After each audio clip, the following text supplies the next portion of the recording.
Buster was the consummate filmmaker. He knew Hollywood, he knew Los Angeles, and he went everywhere to get just the right shot for his films. He knew all of Los Angeles like the back of his hand. In The Cameraman, when Buster and Marceline go bathing, that was at the Venice Plunge. It was this giant indoor pool. It was a landmark. Everybody knew what it was. It was huge. Everyone was familiar with it. But this is like a documentary. They went inside. You can tell that the turnstile was made out of pipes. And they have shots of Buster and Marceline walking around. Everything was natural wood. There's no plastic, no fiberglass. You can almost smell the chlorine. It's not only great fun to watch and a very entertaining scene, but this was a landmark, and it's long been demolished. Because of this movie, because of Buster, we can understand what it looked like to walk around inside that huge tourist attraction in 1928.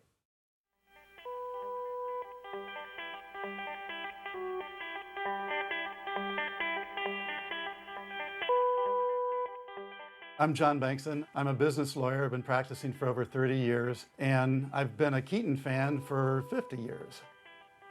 There may not be an obvious overlap between the two, but what I really enjoy about studying his films and also about studying the law is that you have to be rigorous. You have to look for the truth. You have to find just the right detail, just the right clue to make your case, to prove your point.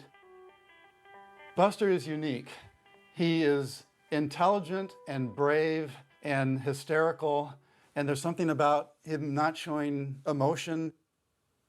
I've been a fan of Buster ever since I was a kid. When I had a paper route, I saved my money and bought a Super 8 copy of Buster Keaton's Cops. And one thing that intrigued me about the film is that there was this strange world. There's strange looking buildings and people driving funny cars and they're wearing funny clothes. Where was that? It could have just as well been on Mars. It was so foreign to the world I lived in. We're coming up to Hollywood and Vine now, and this is one of the key great stunt scenes in which Keaton jumps on a moving hook and ladder fire engine carrying a giant camera. How does he do this? He's so desperate. He wants to get movie footage of a fire, and so he jumps on the fire engine. It goes. So where is it coming from? It comes right up Vine and makes a left turn and goes right down Hollywood Boulevard. Just like this. Just like this. That's the fire engine. Yeah, and he's carrying a heavy camera and a tripod on his shoulder, and somehow he jumps on a moving fire engine. There's a remarkable visual history of Los Angeles hidden in the background of silent films. The scene in The Cameraman where he's riding on the fire engine and goes into the fire station, that block of Cahuenga is very familiar to me. The buildings that pass by Buster also appear in Safety Last. And when he pulls into the fire station, you can see the clocks and you can see the fire pole that Buster slid down in 3 ages. Because of his movies, you can understand what the inside of this fire station looked like. Everyone knows where the Halloween house was. I want people to know where Buster Keaton filmed his movies. I've given many, many tours. I've given tours at Cinecon. I love spreading the word about Buster and about historic locations in Hollywood. And Marc Wanamaker is an author, an historian, an archivist. He knows almost everything there is to know about Hollywood. But it never worked out before to take Marc on a tour. It's interesting that both Buster and Charlie used this studio. Right, and the corner office was right here. Buster would go up the front porch, and for 8 years he was happy making masterpiece films. So Marc, we're standing at the corner of Lillian Way and Eleanor, and behind us is the site of the Keaton studio. He worked there for 8 years. He made 19 short films, 10 feature films. He had full creative control. This was his home, and he had to give it all up when he went over to MGM to start making feature films. People talk about, should he have gone to MGM? Was it a mistake?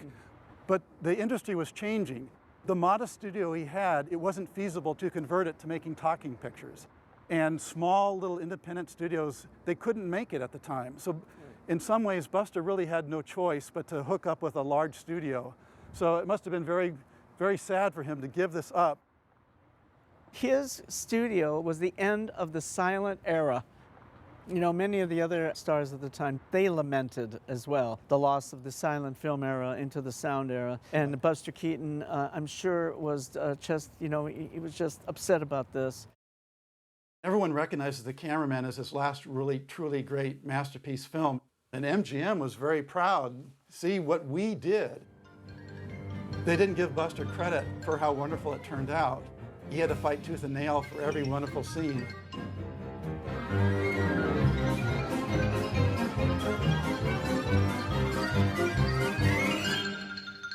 There are photographs where you can see the Tong War street set.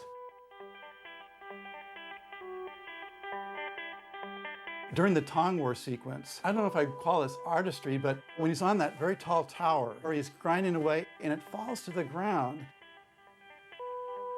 and he's not injured, that was like breathtaking. That had to have been his idea. There's no way MGM would take their third most valuable star and put him up on a 30-foot platform and have him fall over. That looks so dangerous.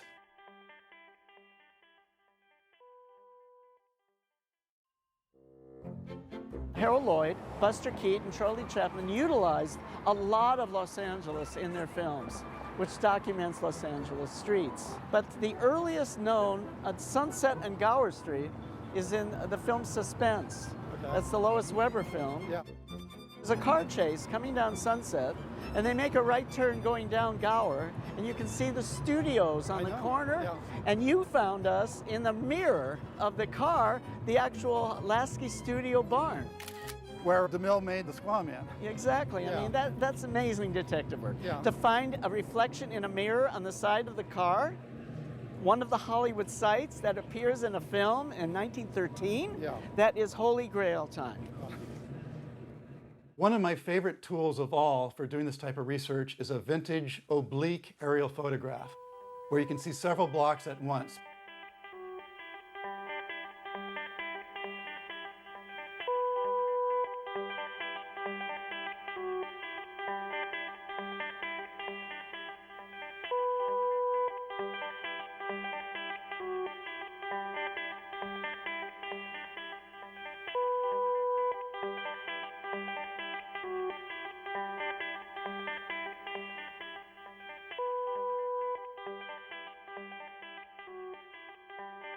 This is a wonderful aerial photograph. In this one single photo, there's so much about how and where they made the cameraman. When Buster went over to MGM, he didn't want a dressing room on the studio lot. He rented a bungalow just outside of MGM. Louis B. Mayer was really upset that Buster had the audacity to rent this bungalow, and a couple years later, he actually built a special dressing room for Buster and said, "You're staying here now." There's so much story going on in just one photo. Buster was living here, he would drive here and make the cameraman. When he was done, he would come back here and have a beer or something, all in one photo. The old trope was that silent movies were just completely improvised. They just ran out and filmed whatever, and maybe in 1914, they would go to the park, they'd get a cop and a park bench and a pretty girl, and they just run around, and maybe they did make it up all on the spot. But especially with Keaton, the scenes in his movies are elaborate. They're well constructed. All the scenes are tied together, and you can't do that without planning everything out in advance. You can't film different shots all around Los Angeles and tie them together seamlessly without being a master filmmaker and really knowing what you're doing. Buster filmed 5 movies at Newport Beach. He filmed The Scarecrow, he filmed The Boat, he filmed Sherlock Jr., and he filmed College. He filmed those 4 movies before he went to Newport Beach to film The Cameraman.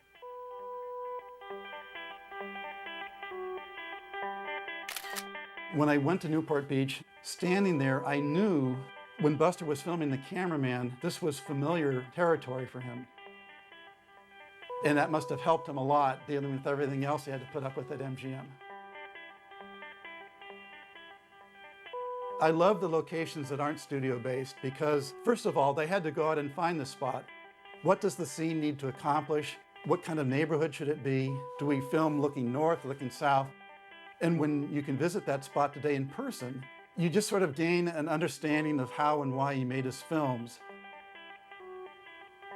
Buster rescues Marceline, but Buster needs to leave the scene so Harold Goodwin can sweep in and play the hero. So Buster needs a reason to leave Marceline alone for a while. So what does he do? He runs to a drugstore to buy supplies to help revive her.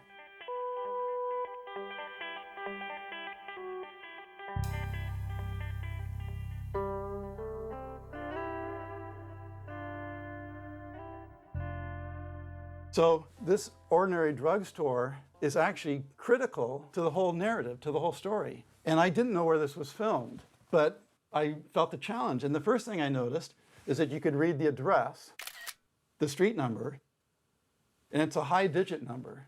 But by using old phone books, old maps, different aerial photographs, I was able to determine that this drugstore was on the corner of Motor Avenue, 2 blocks north of MGM. So you need a shot of Buster running into a drugstore and running out, and there's a cat on the front steps of the drugstore, and Buster scares the cat off. This simple little scene was filmed 2 blocks north of MGM because why not? That's the easiest, most convenient place to film. But because I've studied his films, there's this extra context. This is on Motor Avenue.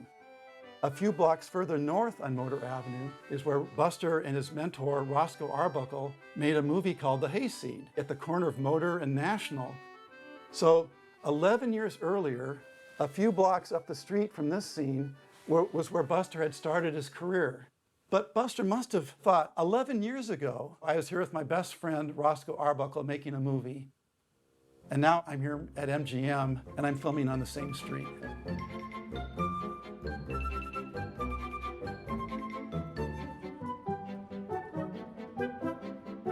Well, here's Cosmo Street.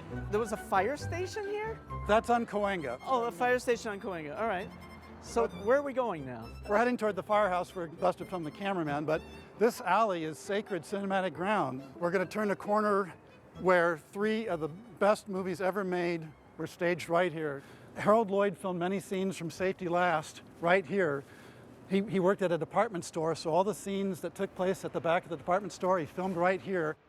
And then we're coming up at the beginning of The Kid, when Charlie Chaplin finds the abandoned infant, they filmed it here. The hooligans leave the baby here, and then Charlie's on his morning stroll. He's coming up the alley, and he finds the baby. It's all filmed right here. In Cops, one of Buster's most famous films, Buster runs like mad with an army of angry cops chasing him. Towards Cahuenga, which Towards is here. Cahuenga, and you're gearing up because you know you're going to perform this really dangerous stunt. But Buster runs into the street, a car goes by, and he grabs it one hand, and he flies out of frame. It's another stunt that's crazy. It's a crazy stunt, and he filmed it by running right down this alley. And if you look, you can see the details of the Palmer building behind us. That's right, still there. They're still there, and it matches up with the shot. Yes. And that was one of the clues for finding this location. Okay, so he jumps on the fire engine, Hollywood and Vine. Right. Right, and then where does it pick up? The very next shot, he's coming up Cahuenga, going into the fire station. Which is right around the corner? It's right around the corner. Let's go and take a look at that. It's where Buster made 5 different movies. Oh my God. So this was his home turf.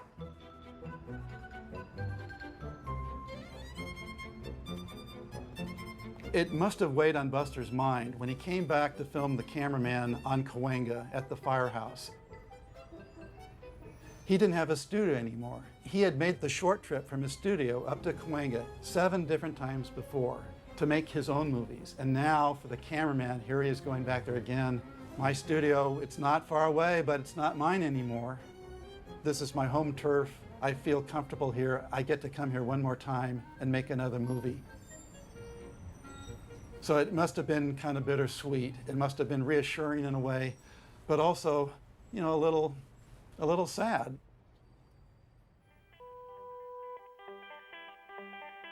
I somehow enjoy trying to understand the past. I've always enjoyed looking at vintage photographs. There's a time travel aspect to it. And it sort of gives you a sense that I'm only here momentarily. 100 years ago, these people were walking by in this photograph.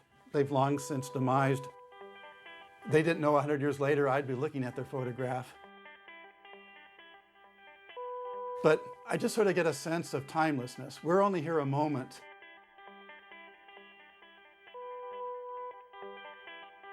But certain places, you know, when buildings remain standing, they're sort of a constant. And so by looking at these movies, you can sort of contrast the permanence of an architectural structure and our own sort of fleeting time. And the contrast between that, it really gives you a lot to think about.